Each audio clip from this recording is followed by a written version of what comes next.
നമസ്കാരം. എല്ലാ പ്രിയപ്പെട്ട കൂട്ടുകാർക്കും ഭാസിസ് അക്കാഡമിയിലേക്ക് ഒരിക്കൽ കൂടി സ്വാഗതം. നമ്മൾ ഇന്ന് ഇവിടെ നോക്കാൻ പോകുന്ന കാര്യം എന്തെന്ന് വെച്ചാൽ നമ്മളുടെ ആ സുപ്രധാന നിയമങ്ങളെന്ന് പറഞ്ഞിട്ടുള്ള ഒരു ഏരിയ ഉണ്ട്. LD ക്ലർക്ക് പരീക്ഷയായാലും അതേപോലെ ഡിഗ്രി തലത്തിലുള്ള പരീക്ഷകളാണെന്നുണ്ടെങ്കിൽ തന്നെയും നമ്മൾ കൃത്യമായിട്ട് നമുക്ക് മാർക്ക് സ്കോർ ചെയ്യാൻ പറ്റുന്ന ഒരു ഏരിയയാണ് സുപ്രധാന നിയമങ്ങൾ അഥവാ ഇമ്പോർട്ടൻ്റ് ആക്റ്റുകൾ എന്ന് പറയുന്നൊരു ഏരിയ. അപ്പോൾ ആ ഏരിയയിൽ നിന്ന് നമ്മൾ പഠിക്കേണ്ടുന്ന നിയമങ്ങളെന്ന് പറയുമ്പോൾ ധാരാളം നിയമങ്ങളുണ്ട്. അതിൽ തന്നെ പ്രധാനപ്പെട്ട നിയമം എന്ന് പറയുന്ന നേരത്ത് റൈറ്റ് ടു ഇൻഫർമേഷൻ ആക്ട് ഉണ്ട്. റൈറ്റ് ടു ഇൻഫർമേഷൻ ആക്ട് ഉണ്ട്. ആ റൈറ്റ് ടു ഇൻഫർമേഷൻ ആക്ട് അതിന് പുറമെ ഹ്യൂമൻ റൈറ്റ്സ് കമ്മീഷനുമായി ബന്ധപ്പെട്ടുകൊണ്ടുള്ള പ്രൊട്ടക്ഷൻ ഓഫ് ഹ്യൂമൻ റൈറ്റ്സ് എന്ന് പറഞ്ഞ നിയമമുണ്ട്. അത് കഴിഞ്ഞ് നമ്മൾ നോക്കിയാൽ അട്രോസിറ്റീസ് അഗൈൻസ്റ്റ് SC/ST ഉണ്ട്, അട്രോസിറ്റീസ് അഗൈൻസ്റ്റ് SC/ST ഉണ്ട്. പിന്നെ വേറെ നിയമം നോക്കിയാൽ നമുക്ക് മനസ്സിലാക്കാൻ പറ്റുക എന്തായിരിക്കാം, സിവിൽ റൈറ്റ്സ് പ്രൊട്ടക്ഷൻ ആക്ട് ഉണ്ട്, വൾണറബിൾസ് പ്രൊട്ടക്ഷൻ ആക്ട് ഉണ്ട്. അതൊക്കെ കൃത്യമായി നമ്മൾ പഠിച്ചു കഴിഞ്ഞു. ഇനി നമ്മളടുത്ത് പഠിക്കാൻ പോകുന്നത് അട്രോസിറ്റീസ് അഗൈൻസ്റ്റ് വിമൺ ആണ്. അതായത് വനിതകൾക്ക് നേരെയുണ്ടാകുന്ന അതിക്രമങ്ങളുണ്ട്. അത്തരത്തിലുള്ള അതിക്രമങ്ങളെക്കുറിച്ചാണ് ഇന്ന് നമ്മൾ പഠിക്കുവാനായിട്ട് പോകുന്നത്. അപ്പോൾ ഇന്നലെ വരെ നമ്മളെടുത്ത ക്ലാസ് എന്ന് വെച്ചാൽ ഓപ്പൺ ക്ലാസ് റൂമായിട്ട് എടുത്തതായിരുന്നു. പക്ഷേ സമയം എന്ന് പറയുന്നത് പരിമിതമായതിനാൽ എൻ്റെ സമയമാണ് കേട്ടോ. അപ്പോൾ ചിലപ്പോൾ രാത്രി ഒരുപാട് വൈകിട്ടൊക്കെ ആയിരിക്കും ക്ലാസ് എടുക്കേണ്ടതായിട്ട് വരിക. അപ്പോൾ അങ്ങനെയാകുമ്പോൾ ക്ലാസ് എന്ന് പറയാൻ നേരത്ത് ക്യാമറ ഓൺ ചെയ്ത് വെച്ച് ഞാൻ തന്നെ എടുക്കുന്ന ഒരു സിസ്റ്റത്തിലേക്ക് വരേണ്ടതായിട്ട് വരും. കുറച്ച് നേരത്തേക്ക് സമയം കിട്ടുകയാണെങ്കിൽ നമുക്ക് കുട്ടികളെ ഇരുത്തിക്കൊണ്ട് തന്നെ പഠിപ്പിക്കാൻ പറ്റുന്നൊരു സൗകര്യം ഉണ്ടാകും. ഇപ്പോൾ അതില്ല, ഞാൻ ലേറ്റാകുമ്പോൾ അങ്ങനെ ഉണ്ടാവില്ല. അപ്പോൾ അതുകൊണ്ട് നമുക്ക് ഒരു ഇൻ്ററാക്ഷൻ മെത്തേഡിൻ്റെ ആ ഒരു രൂപഭാവത്തിൽ നമുക്ക് ഈ ഒരു ക്ലാസ് മുന്നോട്ട് കൊണ്ടുപോകാനായിട്ടൊന്ന് ശ്രമിക്കാം. അപ്പോൾ നമ്മളിവിടെ ഇന്ന് പഠിക്കാൻ പോകുന്നത് എന്താണെന്നറിയാമോ, നമ്മുടെ വനിതാ കമ്മീഷനെ കുറിച്ചാണ്. അപ്പോൾ ഈ വനിതാ കമ്മീഷൻ എന്ന് പറയുമ്പോൾ നമുക്കറിയാം എന്താണ് വനിതകൾ എന്ന് പറയാൻ നേരത്ത് ഇപ്പോൾ ഏറ്റവും കൂടുതൽ അവകാശങ്ങൾ ഗവൺമെൻറ് ഭരണകൂടം നൽകിയിരിക്കുന്നത് വനിതകളുടെ സംരക്ഷണത്തിന് വേണ്ടിയിട്ടാണ്.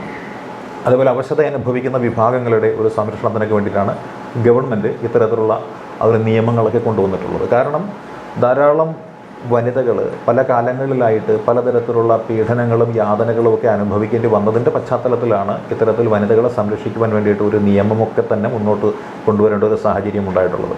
അപ്പോൾ അത്തരത്തിൽ ആ ഒരു നിയമങ്ങളൊക്കെ ഏത് കാലഘട്ടം തൊട്ട് വന്നു എന്ന് നോക്കിയേ നമുക്ക് മനസ്സിലാക്കേണ്ടി വരിക ഏതായിരിക്കാം, നമ്മളുടെ ഈ ഐക്യരാഷ്ട്ര സംഘടന എന്ന് പറഞ്ഞൊരു സംഘടന ഉണ്ടല്ലോ. ആ ഐക്യരാഷ്ട്ര സംഘടന പോലും വനിതകൾക്ക് വേണ്ടിയിട്ട് കൊണ്ടുവന്നിട്ടുണ്ട്, നിയമം കൊണ്ടുവന്നിട്ടുണ്ട്. അവരാണ് ആദ്യമായിട്ട് വനിതകളെ പ്രൊട്ടക്റ്റ് ചെയ്യാൻ വേണ്ടിയിട്ട് എന്ത് ചെയ്യുന്നത്, ഒരു പ്രത്യേക കമ്മീഷൻ രൂപീകരിച്ചത് 1946 അത്തരത്തിലുള്ള ഒരു കമ്മീഷൻ രൂപീകരിക്കപ്പെട്ടത്. ഐക്യരാഷ്ട്ര സംഘടന രൂപീകരിച്ച ഒരു കമ്മീഷനായിരുന്നു ആ കമ്മീഷൻ എന്നുള്ളതാണ് ഇതിൻ്റെ പ്രത്യേകത. പിന്നീട് എന്ത് ചെയ്തു, യുണൈറ്റഡ് നേഷൻസ് ജനറൽ അസംബ്ലി ഉണ്ട്, ഐക്യരാഷ്ട്ര സംഘടനയുടെ പൊതുസഭ എന്നാണ് പറയുന്നത്. ആ പൊതുസഭ എന്ത് ചെയ്തു, മറ്റൊരു കാര്യം കൂടി ചെയ്തു. അവർ കൊണ്ടുവന്ന കാര്യം നമുക്കറിയാം എന്താണ്, അവർ വനിതകൾക്കെതിരെയുള്ള അതിക്രമങ്ങൾ, വിവേചനങ്ങൾ ഇവയൊക്കെ തടയുന്നതിന് വേണ്ടിയിട്ട് എന്ത് ചെയ്യുകയാണ്, ഒരു വിളംബരം. നമ്മളിപ്പം നോക്കിയ മനുഷ്യാവകാശ കമ്മീഷൻ രൂപീകരണത്തിനൊക്കെ കാരണമായ ഹ്യൂമൻ റൈറ്റ്സ് ഡിക്ലറേഷൻ എന്ന് പറഞ്ഞില്ല 1948 അതേപോലെ വനിതകൾക്ക് വേണ്ടിയുള്ള അവകാശങ്ങളൊരു പ്രഖ്യാപനം 1967 നടത്തുകയുണ്ടായി. അതേപോലെ നമ്മൾ നോക്കിയാൽ ഇന്ത്യൻ ഭരണഘടന രൂപീകരിക്കപ്പെട്ട സന്ദർഭത്തിൽ പോലും എന്താണ്, വനിതകളുടെ അന്തസ്സും അഭിമാനവും ആഭിജാത്യവും എല്ലാം ഉയർത്തിപ്പിടിക്കണമെന്ന് പറഞ്ഞുകൊണ്ട് ഇന്ത്യൻ ഭരണഘടനയിൽ 1976 നമ്മൾ കൂട്ടിച്ചേർത്ത ഒരു ഭാഗമുണ്ട്.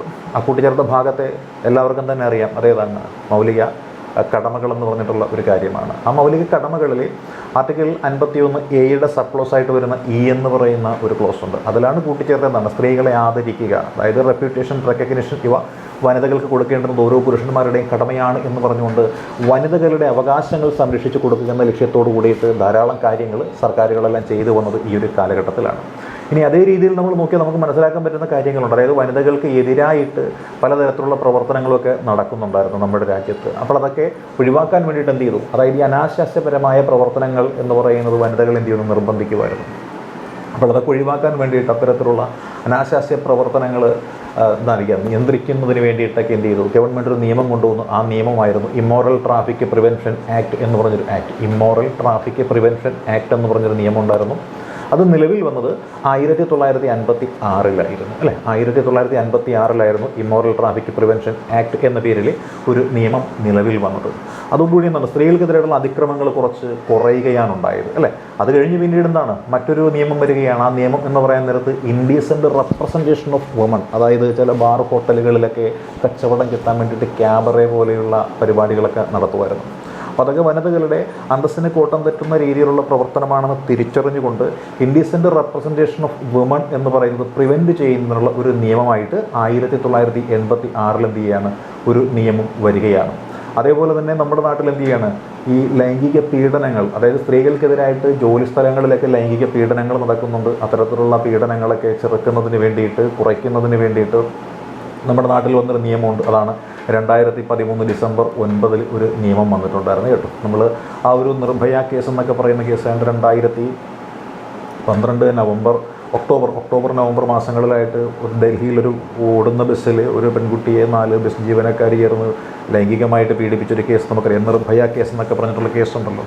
അപ്പോൾ അതേപോലുള്ള കേസിൻ്റെയൊക്കെ അടിസ്ഥാനത്തിൽ പിന്നീട് എന്താണ്, ജോലി സ്ഥലങ്ങളിൽ സ്ത്രീകൾ, ജോലി സ്ഥലമല്ല അത് വണ്ടിയായിരുന്നു നമുക്കറിയാം. അപ്പോൾ അത്തരത്തിലുള്ള സ്ഥലങ്ങളിലൊക്കെ സ്ത്രീകൾക്കെതിരായിട്ടുള്ള പീഡനങ്ങളൊക്കെ വന്നു കഴിഞ്ഞാൽ അതിനെ ചെറുക്കുന്നതിന് വേണ്ടിയിട്ട് വന്നിട്ടുള്ള ഒരു നിയമമുണ്ട്.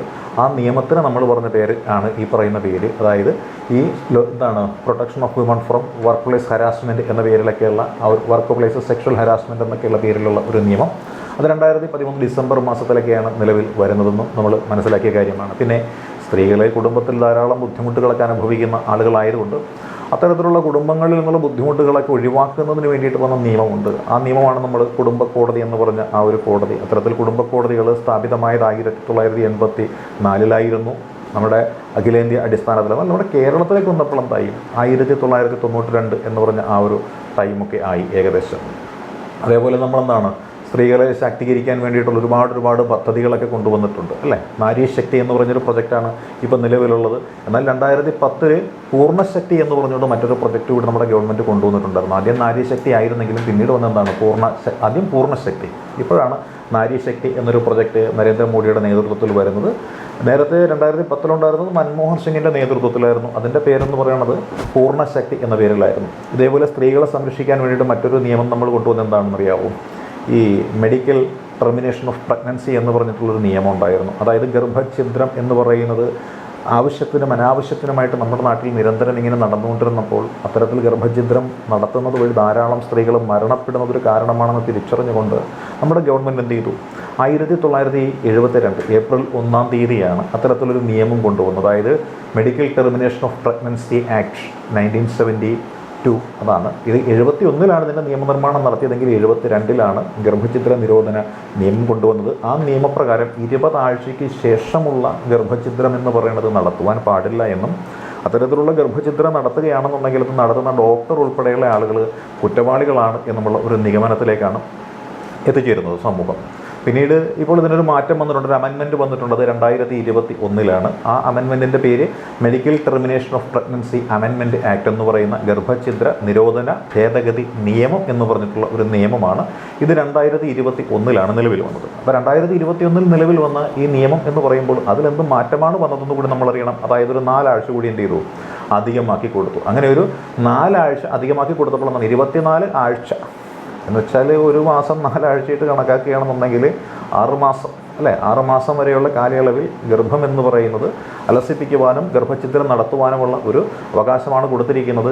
ആ നിയമത്തിൻ്റെ പരിധിയിൽ പെടുന്ന ആൾക്കാരെന്ന് വെച്ചാൽ ഈ ലൈംഗിക പീഡനത്തിന് ഇരയാകുന്നവർ, പ്രായപൂർത്തിയാകാത്തവർ, ഈ ശാരീരികമായിട്ടുള്ള വെല്ലുവിളി നേരിടുന്ന ആൾക്കാരുണ്ടല്ലോ, അങ്ങനെയുള്ള ആൾക്കാരേക്ക് എന്ത് ചെയ്യാൻ പറ്റും, അവരുടെ ഗർഭം എന്ന് പറയുന്നത് അലസിപ്പിക്കുവാനായിട്ട് സാധിക്കുന്നതാണ്.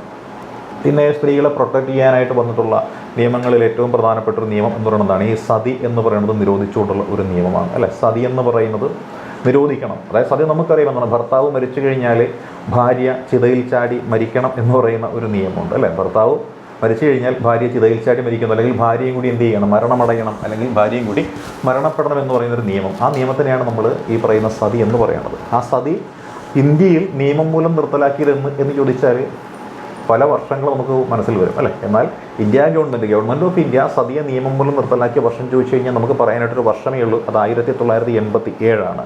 പക്ഷേ ബ്രിട്ടീഷ് ഗവൺമെൻറ് എന്ന് പറയുന്ന ആൾക്കാരുണ്ടല്ലോ, ബ്രിട്ടീഷ് ഗവൺമെൻറ് അവർ ഈ സതി നിരോധിച്ചിട്ടുണ്ട്. അത് നമുക്കറിയാം എന്നാണ്. 1829 അന്ന് ഗവർണർ ജനറലായിരുന്ന വില്യം ബെൻറ്റിക്കാണ് സതി നിയമം മൂലം നിർത്തലാക്കിയത് അല്ലേ.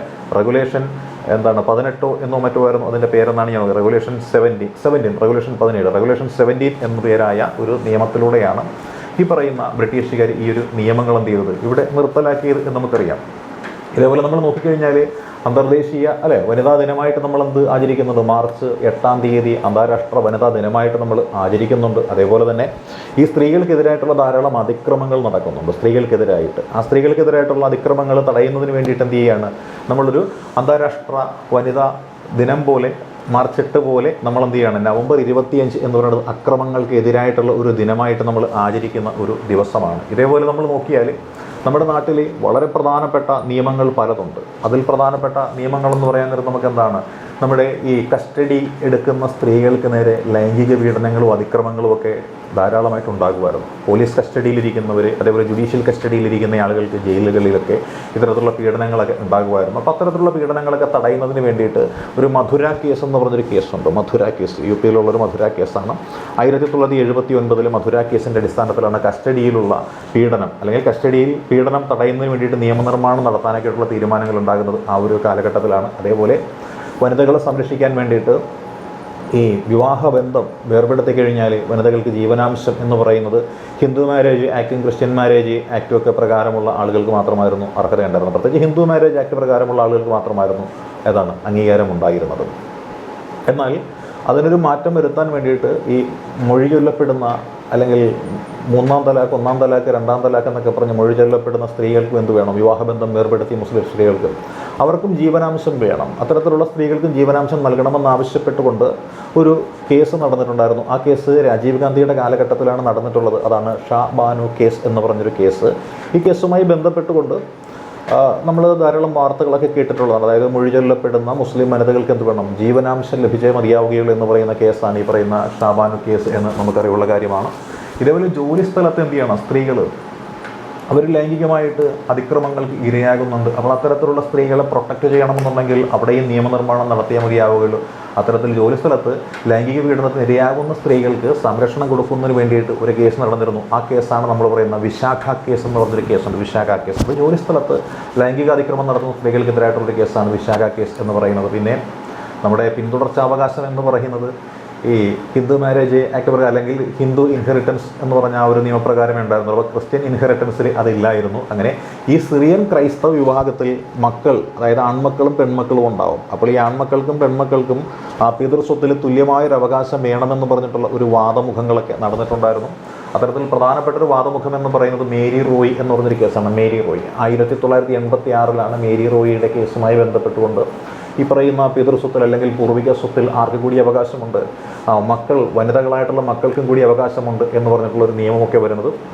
അപ്പോൾ ഇങ്ങനെ നമ്മളീ പറഞ്ഞ നിയമങ്ങൾ നമുക്ക് കൃത്യമായിട്ട് തന്നെ അറിയാം. നമ്മൾ പറഞ്ഞതാണ് അന്താരാഷ്ട്ര വനിതാ ദിനം. വനിതകളെ സംബന്ധിച്ചുള്ള കാര്യങ്ങൾ പഠിക്കുമ്പോൾ അതിനെക്കുറിച്ചുള്ള ഇൻട്രൊഡക്ഷനായിട്ട് നമ്മൾ പറഞ്ഞതാണ് അന്താരാഷ്ട്ര വനിതാ ദിനമായിട്ട് നമ്മൾ ആചരിക്കുന്നത് മാർച്ച് മാസം 8-ാം തീയതിയാണ്.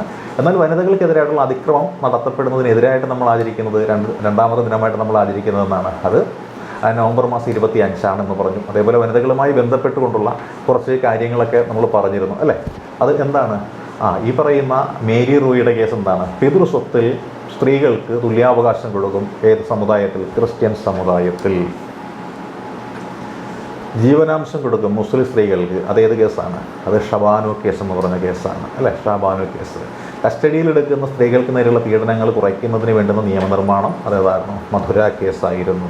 ജോലിസ്ഥലത്തെ ഹരാസ്മെൻറ്റ്, സെക്ഷൽ ഹരാസ്മെൻറ്റ് നമ്മൾ പഠിച്ചു, അതേതായിരുന്നു? അത് വിശാഖ കേസായിരുന്നു. അപ്പോൾ ഇങ്ങനെ ഓരോരോ കേസുകൾ നമ്മൾ നോക്കിക്കഴിഞ്ഞാൽ നമുക്ക് കൃത്യമായിട്ട് പല കാര്യങ്ങളും മനസ്സിലാക്കാനായിട്ട് സാധിക്കുന്നതാണ്. അപ്പോൾ ഇത് എന്ന് വെച്ചാൽ നമ്മൾ പഠിക്കാൻ പോകുന്ന അല്ലെ പഠിച്ചുകൊണ്ടിരിക്കുന്ന ആ ഒരു കാര്യമെന്ന് വെച്ചാൽ എന്താണ്? അട്രോസിറ്റീസ് അഗൈൻസ്റ്റ് വിമൺ ആണ്. അപ്പോൾ വനിതകളെ പ്രൊട്ടക്റ്റ് ചെയ്തുകൊണ്ടുള്ള പല നിയമങ്ങളും ഒക്കെയുണ്ട്. അത്തരത്തിലുള്ള നിയമങ്ങളെക്കുറിച്ച് ഇൻട്രൊഡക്ഷൻ ക്ലാസ് മാത്രമാണിത്. നമ്മൾ പറഞ്ഞത് സതി എന്ന് പറയുന്ന നിയമം മൂലം നിർത്തലാക്കപ്പെട്ടു എന്ന് പറയുമ്പോൾ 2 കൺഫ്യൂസിങ് ഇയേഴ്സ് നമ്മുടെ മനസ്സിൽ വരും. അതിൽ പ്രധാനപ്പെട്ടൊരു വർഷം 1829 നമ്മളെപ്പോഴും ശരിയായിട്ട് കുത്തുന്ന റെഗുലേഷൻ 17 എന്ന് പറയുന്ന വില്യം ബെൻഡിക്കും രാജാറാം മോഹൻ റോയുടെ പേര് പറയുന്ന നിയമമാണ്. പക്ഷേ അത് ഇന്ത്യ ഗവൺമെൻറ് നിയമം മൂലം നിർത്തലാക്കിയതെന്ന് ചോദിച്ചാൽ അത് 1987 എന്ന് ഓർത്തേക്കുക. അതേപോലെ ഈ കുടുംബത്തിൽ ബുദ്ധിമുട്ടുകൾ അല്ലേ, കുടുംബജീവിതത്തിൽ ബുദ്ധിമുട്ടുകളൊക്കെ അനുഭവിക്കുന്ന ആൾക്കാർ വിവാഹബന്ധങ്ങളൊക്കെ വേർപെടുത്താറുണ്ട്. അപ്പോൾ അത്തരത്തിൽ വിവാഹബന്ധം വേർപെടുത്തുന്നത് ഉൾപ്പെടെയുള്ള കാര്യങ്ങൾ ചർച്ച ചെയ്യുന്ന കോടതിയുണ്ട്. കോടതിയുടെ പേര് മറക്കാൻ പാടില്ല, കുടുംബ കോടതിയാണ്. കുടുംബ കോടതികൾ വന്നത് 1982 എന്നാൽ കേരളത്തിൽ 84 വന്നത്. എന്നാൽ കേരളത്തിൽ വന്നതെന്നാണ് 1992 വന്നത് എന്ന് നമുക്കറിയാം. അതേപോലെ നമ്മുടെ നാട്ടിൽ ഈ പറയുന്ന ഗർഭഛിദ്ര നിരോധന നിയമം, മെഡിക്കൽ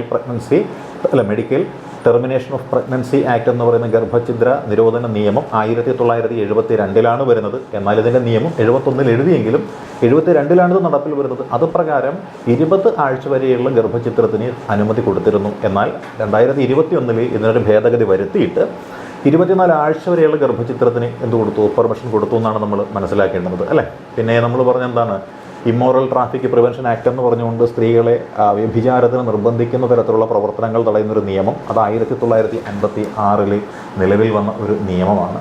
ഇനി അതേപോലെ നമ്മൾ നോക്കി അതായിരിക്കാം ഇൻഡീസെൻ്റ് റെപ്രസെൻറ്റേഷൻ ഓഫ് വുമൺ എന്ന് പറഞ്ഞത് ബാർ ഡാൻസർമാരുടെ കേസ് ഓർത്താൽ മതി അല്ലെ. 1986 അത് നിലവിൽ വന്നത് എന്ന് നമുക്ക് അറിവുള്ള കാര്യമാണ്.